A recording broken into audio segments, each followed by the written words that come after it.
세상에 가장 큰 두려움 중에 하나가 뭔지 아세요? 무지의 두려움이에요. 무지의 두려움. 무슨 말이냐? 두려움의 실체 대상을 정확히 이해하고 있지 못할 때 무서워요. 예를 들어 볼게요. 학생, 내가 뺨을 한 대 때릴 텐데 10만 원 줄게요. 아유, 그래, 한 100만 원 정도 줄게요. 맞을 의향가 있어요? 뭐 내가 그렇게 센 사람이 아니니까. 맞겠죠? 근데 조건이 하나 있어요. 눈을 가려놓고 오늘 하루 중에 언젠가 때릴 거예요. 언젠가. 그러면 어떻게 되냐면 발자국 소리만 나도 심장이 벌렁벌렁 하는 거예요. 그렇죠? 때려. 그럼 쓱 지나가. 그러면 100만 원 주고 맞을 사람 별로 없을 거예요. 무슨 뜻이냐? 우리가 몰라서 무서운 경우가 많아요. 그래서 오늘 이 시간을 통해서 저라는 사람이, 제가 뭐 대단한 학자도 아니고 이 4차 산업혁명을 뭐 깊게 공부한 사람은 아니지만 이렇게 다양한 분들을 만나면서 느낀 4차 산업혁명에 대한 얘기를 해드릴 거고, 그리고 그 속에 담겨있는 핵심적인 것들이 뭔지를 제 생각을 한번 말씀드려 볼게요. 그럼으로써 원하는 게 뭐냐면, 일단 너무 두려워하지 말자. 여기 연세 지긋하신 분들은요, 죄송한 말씀인데 크게 영향 없이 그냥 사시던 대로 살다 가셔도 예, 큰 문제 없습니다. 제주도에서 어떻게 사시던 대로 사셔도 돼요. 단 어르신들이 이 공부를 좀 해야 될 이유는 뭐냐면, 손자 손주를 앉혀놓고 얘기를 해주시긴 해야 돼요. 과거에 할아버지 할머니가 살아왔던 경험과 앞으로 올 얘기를 들어보니 너희 시대에는 이런 일이 일어날 거야 정도는 얘기를 해주셔야 돼요. 그러니까 본인들 당장 당대에 큰 변화가 있진 않으나 손주 정도의 세대에서는 이 변화의 흐름은 있습니다. 무슨 말이냐면, 여기 점이 하나 있어요. 이 점이 위로 갈까요? 아래로 갈까요? 이 점이. 모르죠. 몰라요. 그런데 이 점이 위로 갈지 아래로 갈지는 이 점이 왔던 길을 보면 돼요. 이 점이 이렇게 밑에서부터 올라왔다면 위로 갈 거고요. 이 점이 위에서부터 내려왔다면 밑으로 갈 거라는 거죠. 그래서 우리가 역사를 공부하고 과거를 공부하는 이유는 과거에 매달리는 게 아니에요. 우리 그 과거 청산, 친일 청산 얘기하는 거 있잖아요. 그러니까 사람들이 자꾸만 이렇게 얘기한다고, 앞으로 나가기도 바꾸고 옛날 얘기 좀 그만해. 이제 친일파 얘기 좀 그만해. 그런데 옛날에 매달려 있으려고 하는 게 아니에요. 과거를 공부하면 미래가 예측이 되는 거죠. 엉뚱하게 과거 청산 얘기가 나와서 그런데, 그러니까 과거는 그런 의미에서 알 수가 있다. 그래서 어쩌면 지금 연배가 되신 우리 할아버지 할머니들 세대는요, 과거에 대한 경험과 지식치가 있기 때문에 이제 그것을 바탕으로 미래에 대한 지식까지 덧붙이면 분명히 손자 손녀에게 해줄 말이 있으실 거예요. 그래서 한번 4차 산업혁명에 대한 얘기들 몇 가지 좀 해드려 볼게요. 그런데 하이테크 하이터치란 말이 있어요. 다시 한 번 더. 뭐라고요? 하이테크 하이터치. 많이 들어봤죠? 하이테크는 높은 기술을 얘기해요. 하이터치는 뭐예요? 감성, 자극, 터치를 얘기합니다. 그러면 이 하이테크 하이터치라는 미래를 대변하는 그 용어에서 테크라는 기술은 우리 일반인들이 번접할 수가 없어요. 여러분, 그 대기업에 삼성경제연구소, 현대경제연구소, LG경제연구소, 이 경제연구소들이 왜 어마어마한 돈을 쓰면서 그 연구소를 운영하는지 아세요? 대답 안 하기로 하셨죠, 오늘? 죄송해요. 질문이 별로 그냥 대답하셔도 되는데 제가 말씀드릴게요. 그 존재하는 연구소들, 삼성경제연구원 같은 수천억을 쓴다고 합니다. 그 연구원들, 세계에 똑똑하다는 박사급 연구원들 데려다가 뭔가를 연구시키고 공부시켜요.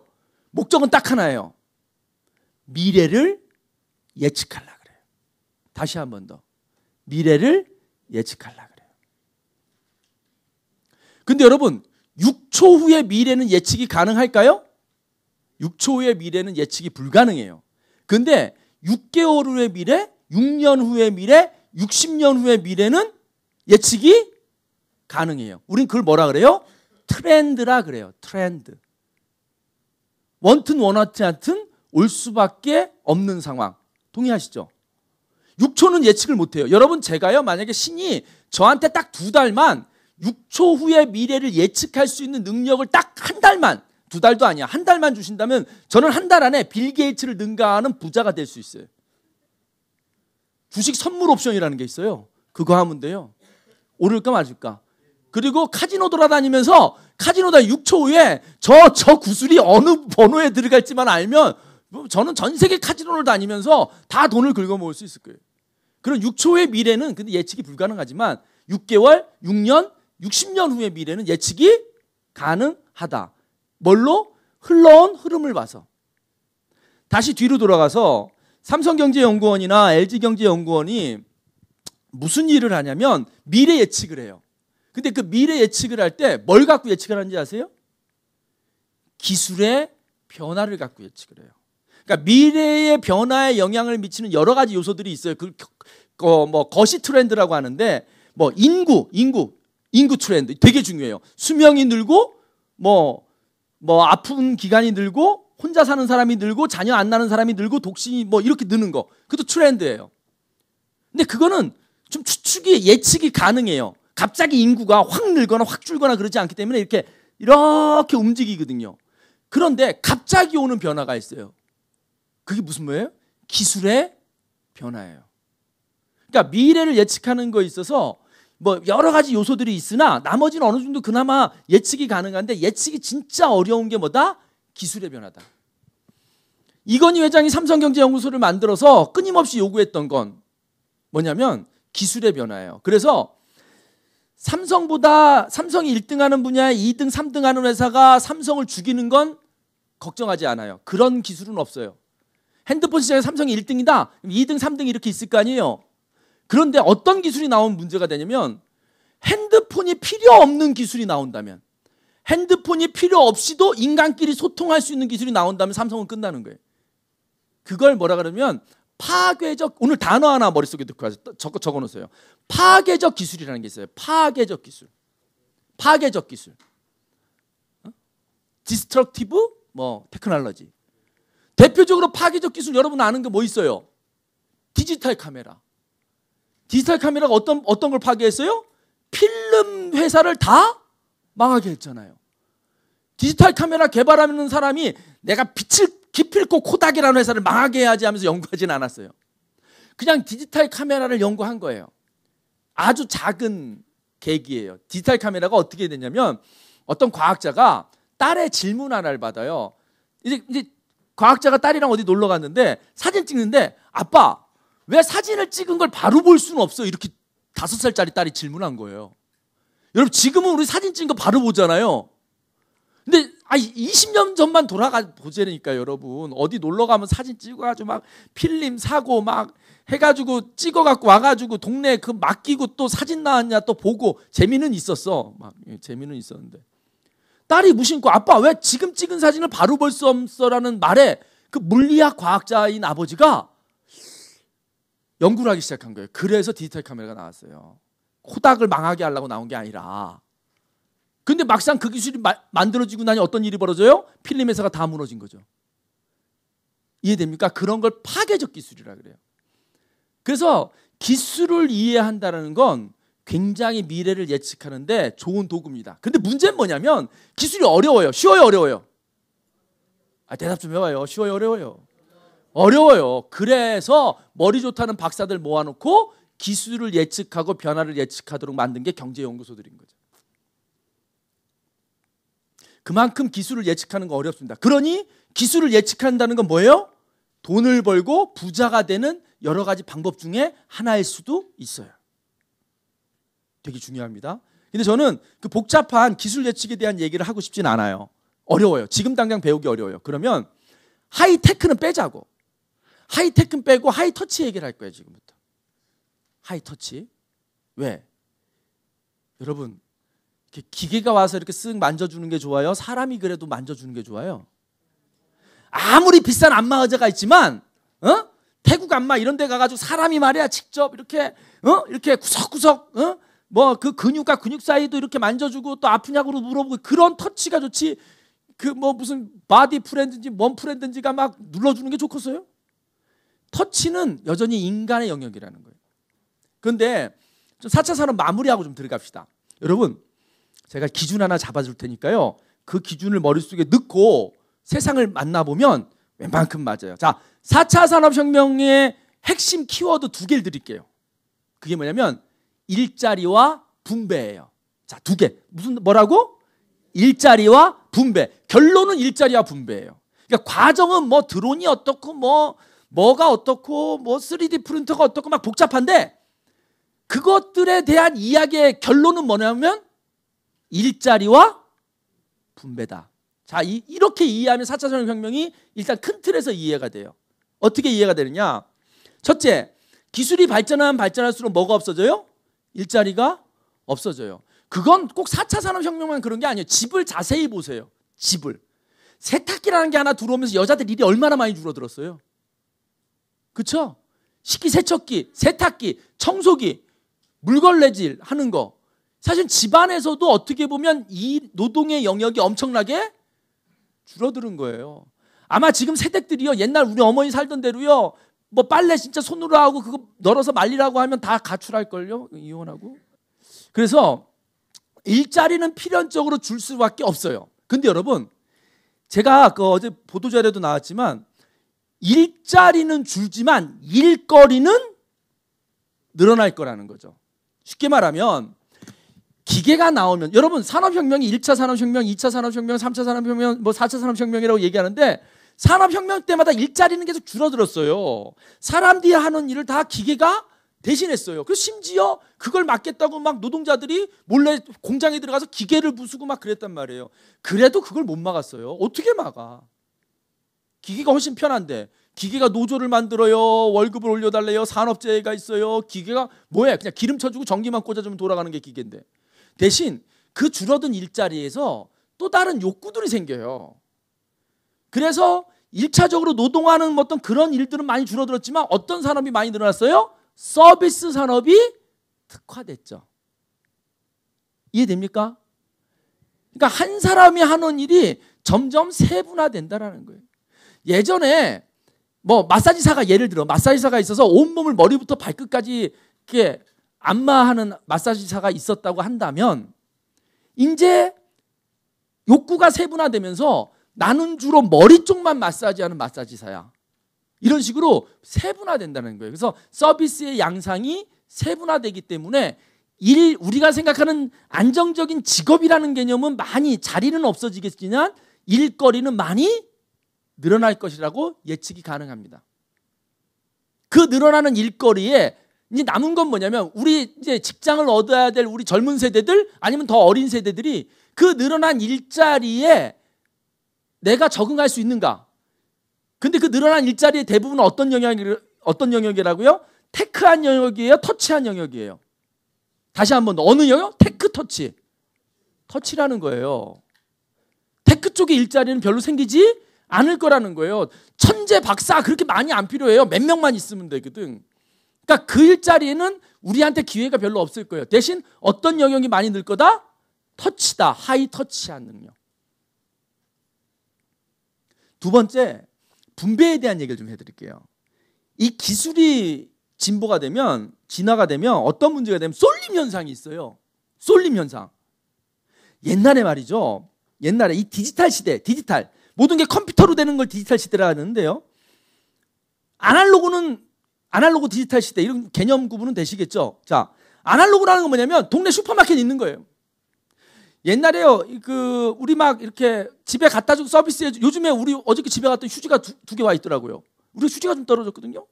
근데 같은 게 두 개 있어요. 그래서 이번에 같은 걸 두 개 샀어 그랬더니 땡빵, 방송에 막 얘기하면 땡팡이라고 있잖아요. 하루 만에 갖다 주는 거.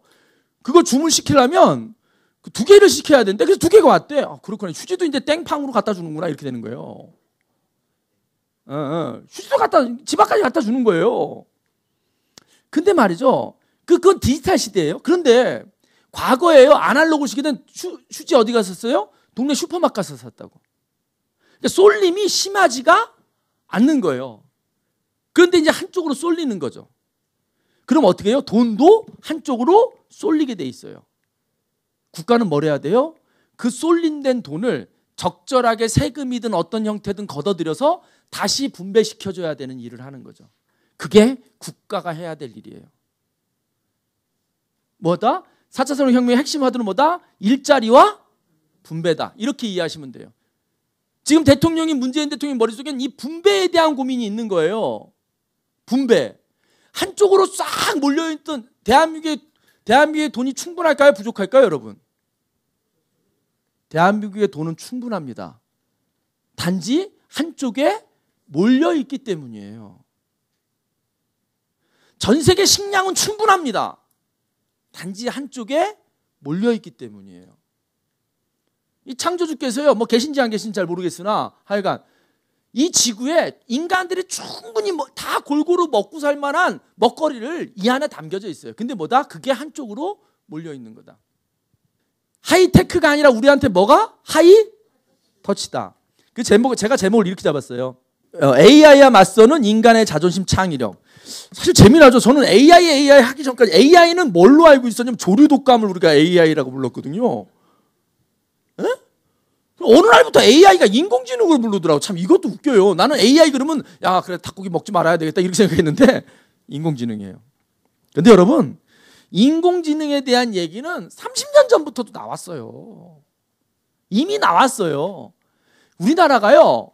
이게 뭔가 이렇게 그런 얘기가 이렇게 천천히 오는 게 아니라 우리나라는요. 약간 좀 뭐 다들 알다시피 약간 냄비 근성이 있어서 어떤 게 팡 터져야 확 알게 돼요.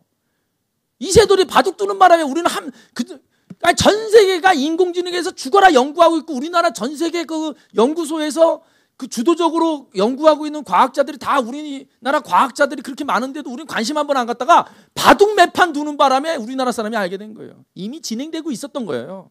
그러니까 갑자기 뭐 무슨 바이러스처럼 출몰한 게 아니니 쫄지 말자라는 거예요. 알겠어요? 우리가 알지 못했다고 존재하지 않았던 게 아니에요. 이미 존재하고 막 연구하고 있어요. 그리고 그거의 인공지능이 우리 생활에 굉장히 많이 들어와도 있어요. 그러니 뭐 하지 말자. 쫄지 말자. 대신 자존심 좀 지키자. 니까지 기계들이 아무리 잘났어도 인간을 못 쫓아오는 게 하나 있어. 그게 뭐다? 창의력이다. 지금부터 그 창의력에 대한 얘기를 좀 해드리려고 해요. 육체적 노화를 한마디로 표현하면 뭐가 있을까요? 몸이 늙는다. 어떤 영상을 보면 몸이 늙는다고 표현할 수 있을까요?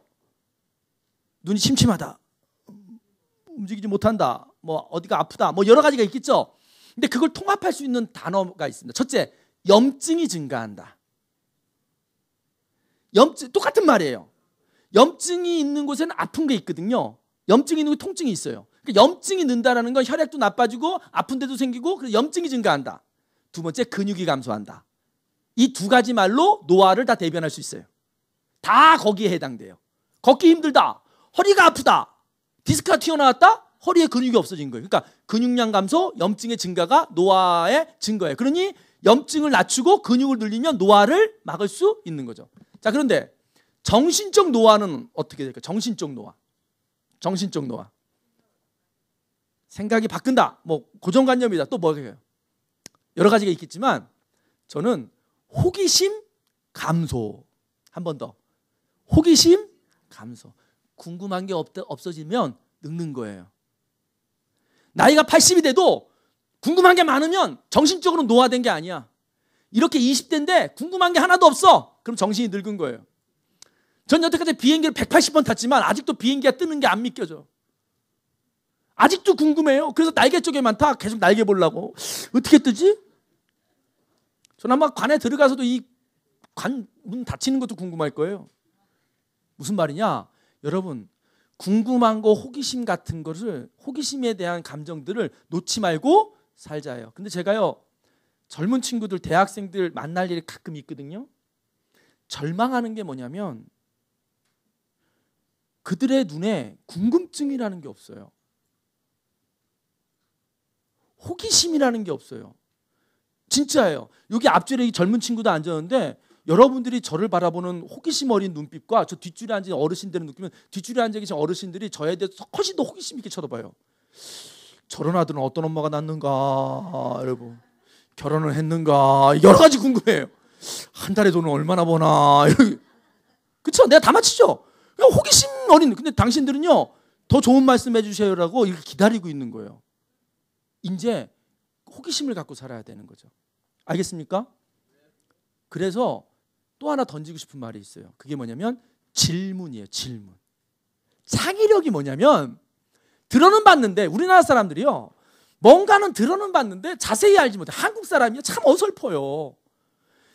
제가 강의를 하고 어떤 일을 하면서 제일 세상에 무서운 사람들이 어떤 사람이냐? 그 무술 중에 내가 제일 무서워하는 무술이 뭔지 아세요? 제일 무서워하는 무술? 갓기도라는 무술이 있어요. 갓기도. 갓기도가 뭐냐면 아는 거 같기도 하고 모르는 거 같기도 하고. 그래서 그걸 갓기도라고 해요. 그 무슨 뜻이냐? 어설프게 하는 인간들이 제일 무섭다는 거예요. 여러분 잘 보세요. 여러분이 뭘 안다 하지만 그걸 실제로 잘 모르는 경우가 허다해요. 그리고 더 중요한 건 잘 모르면서 안다고 착각하는 게 더 많아요. 특히 같이 사는 인간들. 남편, 부인. 그래서 창의력에 대한 개념을 좀 다시 잡을게요. 창의력은 언제부터 연구되기 시작했을까요? 1950년대에 한국전쟁이 나면서요. 창의력을 본격적으로 연구하기 시작했어요. 그러니까 창의력은, 미국 창의력은 한국전쟁 때문에 이제 연구되기 시작한 거예요. 그게 무슨냐면 어떤 문제가 발생이 돼요. 전쟁이 났는데요. 조종사들이 막 오는데 문제가 뭐냐면 이 비행기 만드는데 한두 달이면 한 대씩 떡떡떡 만드는데 조종사는요. 몇 년이 걸린단 말이에요. 근데 이게 옛날 비행기, 지금 비행기는 그럴 리가 없는데 옛날 비행기는요. 이렇게 낮게 산을 넘다 보면 이렇게 밑에서 총 몇 방 쏴도 비행기가 막 추락하고 그랬다고. 그런 시대가 있었어. 그러니까 이게 비행기 총 맞으면 조종사가 이렇게 낙하산 확 피고 뛰어내린단 말이에요. 근데 그 조종사를요. 구하러 가야 된단 말이에요. 그래서 원래야 우리나라에도요. 이거 비밀인데 조종사가 북한에 떨어지잖아요. 그 조종사 한 명을 구하려고 특전사 정예용은 30명이 투입이 돼요. 그만큼 조종사 몸값이 비싸요. 그러니까 저 시대에도 저게 문제였던 거예요. 조종사가 적지에 떨어졌는데 어떻게 좀 구해올 방법 없을까? 아니면 구하러 가지 않아도 지가 좀 똘똘해가지고 막 살아올 수 있는 방법 없을까? 이게 궁금했던 거예요. 그래서 토렌스라는 학자에게 그 컨설팅을 의뢰해요. 미국 공군에서. 어떻게 의뢰하느냐? 조종사들이 적지에서 살아 돌아올 수 있는 능력을 높이는 훈련을 좀 만들어주세요. 이렇게 얘기를 해요. 그래서 이 토렌스라는 25살짜리 학자가, 심리학자가 2차 대전, 우리 6.25 전쟁 바로 전에 2차 대전이잖아요. 그 독일과의 전쟁에서 적지에 떨어져서 자기 스스로 살아 돌아온 조종사들을 인터뷰를 해요. 그래서 물어봐요. 당신이 구하러 가지도 않았는데 적지에서 막 요리조리 피해가지고 잘 살아 돌아왔는데 어떤 능력이 제일 필요합니까? 아니면 당신이 여태까지 받았던 훈련들 중에서 어떤 훈련이 제일 도움이 많이 됐습니까? 이렇게 물어봤어요. 그래서 예를 들어 그 사람들이 어떤 훈련이 도움이 많이 됐다고 얘기를 하면 어떻게 하면 돼요? 그 훈련을 더 양을 늘리면 되죠. 근데 엉뚱한 답이 나와요. 어떤 답인지 아세요? 군대에서 훈련받았던 게 실전에서 하나도 쓸모가 없다라는 답이 나오는 거예요. 그럼 뭐가 필요하냐 그랬더니 이렇게 나오는 거예요. 어떤 게 필요하냐? 예측하지 못한 문제를 주어진 환경에서 해결하는 무슨 능력? 문제. 여기서 중요한 건 뭐냐면 문제는 문제인데 어떤 문제? 예측하지 못한 문제. 그리고 그걸 어떻게 해결해? 주어진 환경에서. 이게 되게 중요한 전제 조건이에요. 그 능력이 뭐다? 그게 문제 해결 능력이고 그걸 다른 말로 표현하면 그게 뭐다? 그게 창의력이다. 자, 이제 정리 한번 합시다. 정리하고 넘어갑시다. 창의력은 왜 필요하다? 이렇게 합시다. 그냥 이렇게 하죠. 이렇게 머릿속에 넣으면 쉬워요. 창의력은 문제 해결 능력이다. 이해되십니까? 이제 누군가가 창의력이 왜 필요해? 창의력이 뭐야? 그럼 뭐다? 문제 해결 능력이다. 기업에서 왜 창의적인 인재를 원하는지 아세요? 기업이 닥쳐있는 문제를 해결해 줄 인재를 찾는다는 뜻이에요. 근데 그 문제가 맨날 쉽게 예측되게 일어나는 문제가 아니라 갑자기 일어나는 문제. 이해됩니까? 그리고 주변에서 있는 여건 갖고 해결하는 문제. 자, 적지에서 몰래 도망 나오는데 저기서 개가 막 짖어. 어떻게 할게요? 이건 필드 매뉴얼 군대에서 가르친 적이 없어요. 근데 여러분 그거 아세요? 개는 동그랗고 굴러다니는 거 보면 환장합니다. 개는. 웃는 사람은 알죠? 개는 탁구공 공에 환장합니다. 그걸 내가 머릿속에 넣고 있었어. 근데 저기 개가 짖어. 옆에 테니스공이 하나 있네? 어떻게 하면 돼? 던져주면 끝나요. 주어진 환경에서 문제를 해결하는 능력이에요. 이해됩니까? 그래서 우리는 좀 다른 얘기 하나만 더 해드릴게요. 우리 사회에서 쟤네 아빠 능력 있어. 저 남자 능력 있어. 그럼 무슨 뜻이에요? 우리나라 사회에선 돈이 많다는 얘기예요. 맞죠? 아니 근데 여러분 능력이란 단어는 돈이 많다는 뜻이 아니란 말이에요. 능력이라는 건 다른 뜻이에요. 뜻을 보면. 근데 우리 사회에선 능력 있다 그러면 무슨 뜻이에요? 돈이 많다란 뜻이에요. 이건 무슨 뜻인지 아세요? 돈으로 갖고 해결하지 못할 문제가 없는 나라였다라는 거예요. 이해됩니까? 돈이면 죄 짓고도 감옥서 안 가도 되고요. 돈 있으면 뭐 열첩을 거느리고 살아도 되고요. 돈 있으면 탈세에다 걸려도 뭐 이해됩니까? 우리나라 사회가 뭔가 잘못됐던 거예요. 이제 능력 있다란 말이 돈이 많다라는 걸로 이퀄이 되면 사회는 망가지는 거예요. 정확히 말하면 능력 있다라는 건 문제 해결 능력이라는 거예요. 근데 우리나라 사회가 돈 갖고 못 해낼 문제가 없었던 사회라는 거예요. 이제는 그런 사회가 돼서는 안 돼요. 이해되시죠? 저 남자 능력 있어 그러면 앞에 뭐가 빠진 거예요? 문제 해결 능력. 여기 젊은 세대들은 어떻게 해야 돼요? 문제 해결 능력을 높여야 돼요. 문제 해결 능력을 높인다는 게 뭐예요? 그게 능력 있다라는 거예요. 저는 지금부터 그 얘기를 해드릴 거예요. 문제 해결 능력에 대해서. 창의력을 높이는, 우리 예를 들어 회사 같은 데 세상을 볼게요. 세상에요, 문제를 일으키는 사람 필요합니다. 문제를 해결하는 사람 필요합니다. 제가 만약에 어느 회사 사장이라면 문제를 일으키는 사람 나 회사에 둘 거예요. 그리고 그 문제 해결하는 사람은 월급 더 줄 겁니다. 근데 진짜 제가 회사에 내쫓고 싶은 사람이 있어요. 문제를 만들지도 않고 문제를 해결하지도 않고. 문제를 만들지 않는다는 건 무슨 뜻인지 아세요? 일을 하지 않는다는 거예요. 움직이지 않는다라는 거예요. 아무것도 안 한다는 거예요. 아무것도 안 하는 데다가 해결도 안 해? 그런 사람은 월급 줄 필요가 없는 거죠. 문제 해결 능력을 높이는 방법, 첫 번째, 문제를 내 문제로 인식하라. 세상의 모든 문제를 내 문제로 인식하라. 그렇게 거창한 문제뿐만이 아니라 내 옆에 계신 누군가가 불편함을 갖고 있는 어떤 일이 있다면 내 문제로 인식하는 거예요. 그래서 어떻게 저분을 좀 편하게 해드릴까? 저분을 좀 도와드릴 방법은 없을까? 라고 생각하다 보면 아이디어가 나오는 거예요. 세상에 수많은 좋은 아이디어와 솔루션들은 누군가의 문제를 해결해 주기 위해 나온 거예요. 동의하십니까? 하나 더 말씀드릴까요? 세상의 모든 존재하는 것들은 문제를 해결하기 위해 존재해요. 하나 더, 한 번 더. 세상의 모든 존재하는 것들은 뭐하러 존재한다? 문제를 해결하기 위해 존재해요. 종이, 볼펜, 의자, 안경, 가방, 허리띠. 여러분 주변을 잘 살펴보세요. 세상에 문제 해결을 위해 문제 해결에 도움이 안 되는 것이 존재하는 건 없다라는 거예요. 이해되시죠? 인간들이 만든 모든 창조물은 어떤 목적을 갖고, 근데 그 목적이 분명한 게 뭐다? 문제를 해결하는 거다. 이렇게 말씀드릴 수 있겠습니다.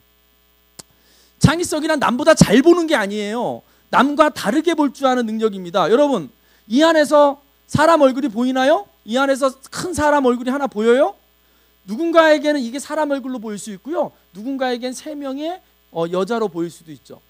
근데 어떤 게 더 좋다 나쁘다고 말할 필요는 없어요. 그냥 보기에 따라 다를 수 있는 거죠. 하나 더 문제를 한번 내보죠. 저 안에 사람 얼굴이 꽤 있어요. 한 70개 정도 있다고 합니다. 한번 찾아볼까요? 시간 관계상 그냥 제가 찾을게요. 사람 얼굴이 구석구석에 제가 찾은 건 이만큼이에요. 여러분도 한번 찾아보세요. 또 어디 있을까요? 어디 찾아봐요. 또 어디? 그냥 대충 동그라미 그리고 너는 그게 안 보이냐? 이러면 돼요. 이렇게 그리더니 사람이잖아. 막 웃기면 되는. 어디? 그래. 막 그리면 돼. 이렇게 그리면 되는 거예요. 또 찾아봐. 근데 여기에 제가 원하는 답이 안 나왔어요. 여기 실제로 말 타고 있는 사람이요. 제가 사람 얼굴 찾으라고 했잖아요. 이 사람 사람이잖아요. 말 타고 있잖아요. 근데 이 사람 얘기하는 사람은 없어요. 그런데 어느 강의장에 가보면 꼭 남들 다 주변에서 사람 얼굴 찾고 있을 때 손 들고 저기 말 탄 사람이요. 이해돼요? 꼭 그렇게 얘기하는 사람이 하나씩 있다니까요. 어디 가나. 근데 그런 사람이 세상에 있어줘야 되는 거예요. 남들이 주변에서 사람 얼굴 막 찾을 때 제가 분명히 사람 얼굴이라고 그랬단 말이에요. 그러면 여기 얜 사람 아니냐고. 얜 어? 저기 말 탄 사람이요. 이렇게 해야 되는데 저걸 못 봐요. 이렇게 다양한 시각이 있어야 된다라는 거죠. 자, 제가 문제가 해결되는 과정에 대해서 좀 말씀을 드리도록 하겠습니다. 여러분 이렇게 적어보세요. 자극에 민감하라.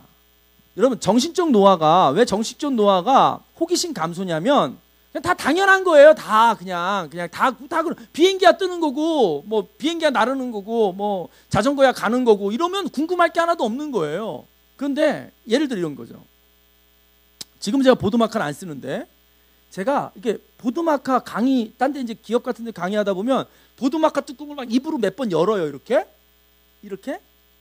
그리고 이렇게 하다 보면 보드마카 입을 열고 이렇게 뚜껑 열고 막 쓴단 말이에요. 그 몇 번을 합니다. 그렇게 몇 번 하고 나서 제가 보드마카 뚜껑을 입으로 연 걸 보신 분 이렇게 물어보면 반 정도가 봤다고 들고 반 정도는 못 봤다고 들어요. 제 강의의 특징은 내용은 없어도 집중도는 죽이거든요. 그러니까 분명히 내가 이걸 못 볼 리가 없는데 왜 못 봤다고 하냐면 의미 있게 보질 않은 거예요. 그냥 열었나 보다 한 거지. 그런데 기억하는 사람은 왜 기억하는지 아세요? 자극에 어떤 반응을 한 거예요. 어떤 반응을 했냐? 어이 더럽게 저걸 입으로 열어. 왜 추접스럽게 입으로 열지? 어떤 식이든 간에 그 행동에 자극에 화면에 내가 반응을 한 거예요. 그러니까 내가 기억이 남는 거예요. 그런데 내가 입으로 보드마카 뚜껑을 여는 게 하나도 이상하지 않았던 분들은 그냥 없어져 버리는 거죠. 그래서 어떤 자극이 의미가 부여되면 그때 우리는 그것이 정보가 된다는 거예요. 정보. 그런데 그 정보와 정보를 연결시키죠. 그러면 창의적인 아이디어가 된다. 그래서 이런 경우가 있었어요. 한번 물어볼게요. 제가 보드마카 뚜껑을 입으로 일부러 여는 건 아니고 어느 날 강의하다 보니까 습관이 됐어요. 왜 보드마카 뚜껑을 제가 입으로 열었을까요? 한번 상상해 보세요.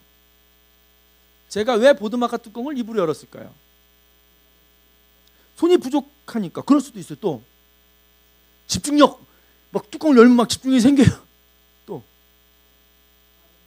빠르니까. 조금 비슷한데 역시 내 친구라. 친구가 왔어요. 제주도 사는 친구. 무의식. 근데 궁금하면 저한테 물어보면 되는 거예요. 에? 그렇잖아요. 왜 입으로 여는지.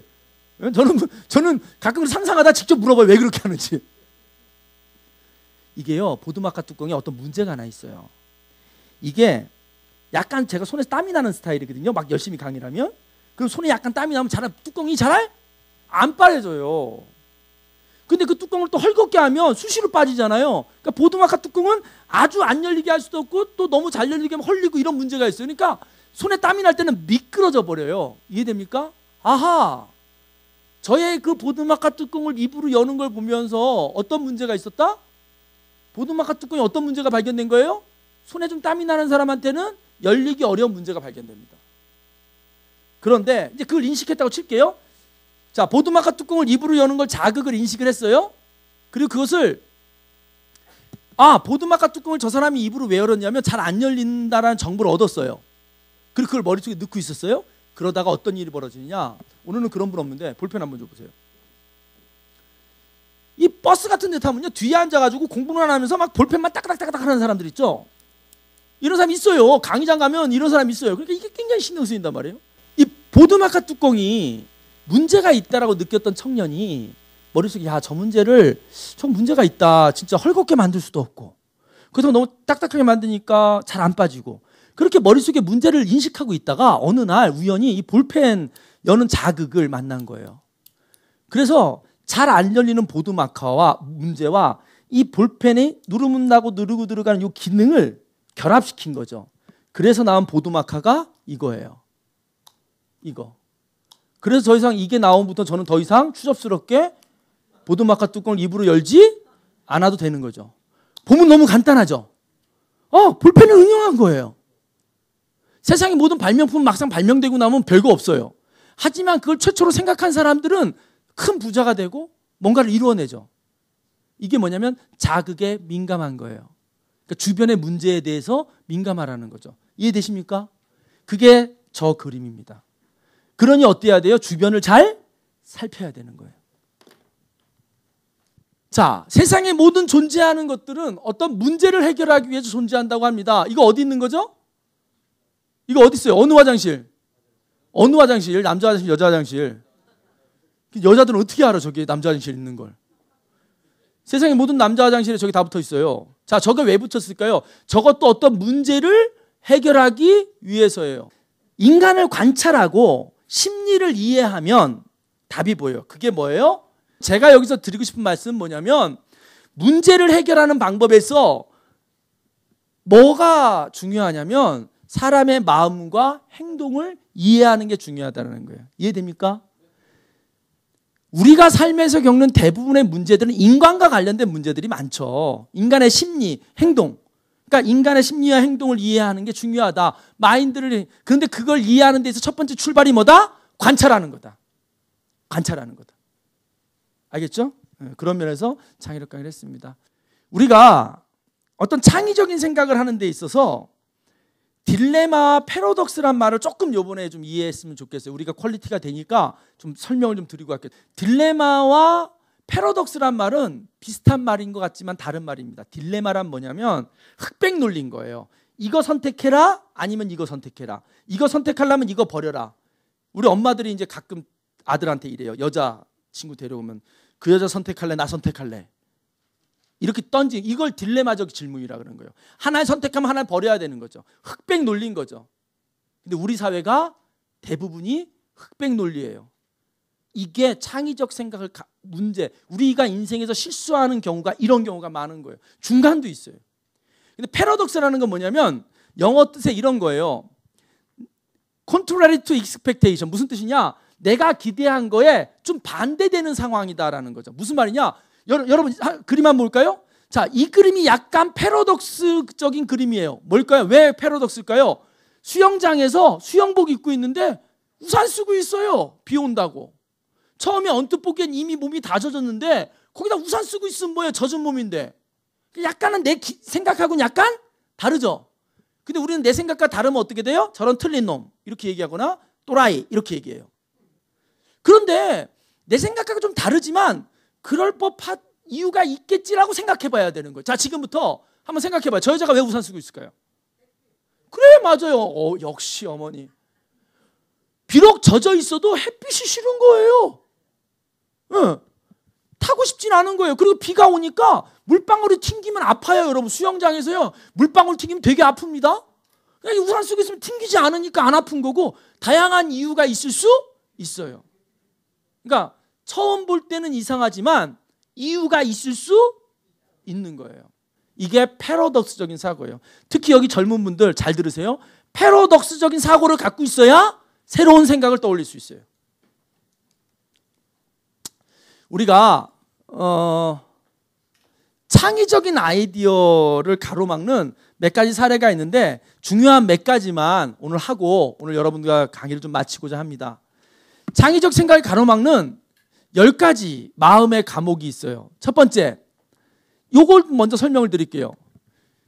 정확한 답이어야 된다. 세상에 정답이 하나만 있지는 않다. 그리고 또 하나 넘어갑시다. 이렇게 적어놔요. 정답의 시대는 끝났다.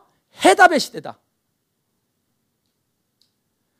아무리 정답이라도 어떤 문제를 해결하는 데 도움을 안 주면 그건 정답이 아니다. 이제 우리는 정답이 필요 없다. 어떤 문제를 해결하는 해답을 달라. 정답과 해답은 약간 다르죠? 정답은 누가 정해놓은 답이에요. 해답은 뭐예요? 해결하는 답이에요. 이제 해답을 내야 돼요. 두 번째, 우리는 너무 논리성을 강조했지만 때로는 비논리적인 사고가, 비논리적인 행동이 또 다른 것들을 만들어내죠. 그래서 다양성이 존재해야 되는 거예요. 세 번째, 잘 보세요. 어떤 문제에 봉착했을 때 우리 아버님도 잘 보세요. 학교 다닐 때 규칙 잘 지키고 제일 앞자리에 앉아서 공부했던 친구들 주로 뭐 했어요? 선생님 아니면 공무원 하셨죠?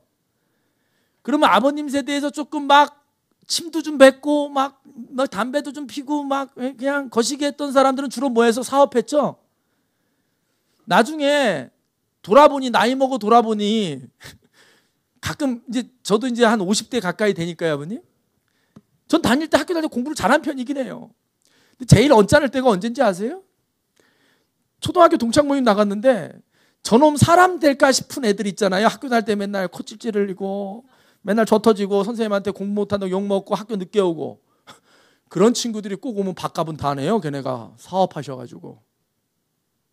저같이 백면서생처럼 시키는 거 공부 겁나게 잘했던 애들은 주로 공무원 내진 선생님이에요. 왜일까요? 걔네들은 어쩌면 기존의 규칙을 깨트려 가면서 세상을 살아갔어요. 기존의 규칙을 깨트려 누군가의 문제를 해결해 줬기 때문에. 저는 가끔 성공학 강의도 하는데요. 성공 되게 간단해요. 어떻게 하면 성공하는지 알아요? 내가 여러분들 젊은 분들한테, 여기 젊은 학생들한테 아이디어 줄게요. 성공하고 싶죠? 성공은요, 창의력하고 같아요.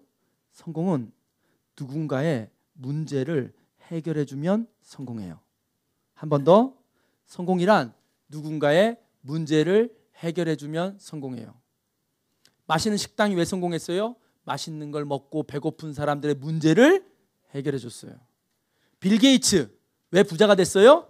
컴퓨터라는 겁나게 어려운 기계를 이 쥐새끼 같은 거 하나 들고 끌고 다니면 아주 보통 사람도 다 컴퓨터를 쓸 수 있게, 컴퓨터 쓰기가 겁나게 어려운 문제를 해결해 준 거예요. 의사는 왜 돈을 많이 받는지 아세요? 의사는 사람들에게 가장 소중한 생명 유지라는 문제를 해결해 주기 때문에 큰 돈을 받는 거예요, 의사들이.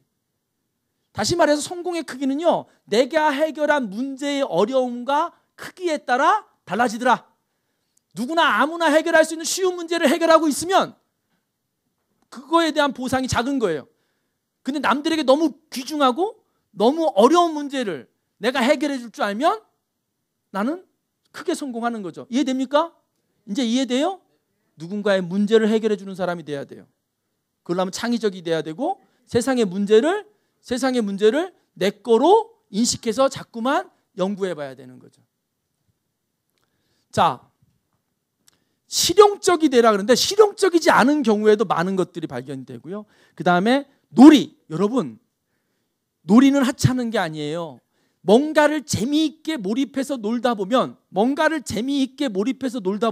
거기서 또 아이디어가 나요. 저는 이런 슬로건이 하나 있어요. 신조가. 잘 노는 놈이 일도 잘하더라. 놀 때 미친 듯이 노는 놈이 일도 미친 듯이 하더라. 회사 다닐 때 보면 회사 뭐 야유회 이런 데 가면요, 막 놀 때 미친 듯이 노는 놈은 일할 때도 미친 듯이 일하는데 그냥 회사에서도 아무것도 안 하는 애는 놀러 와서도 아무것도 안 하더라. 이해되죠?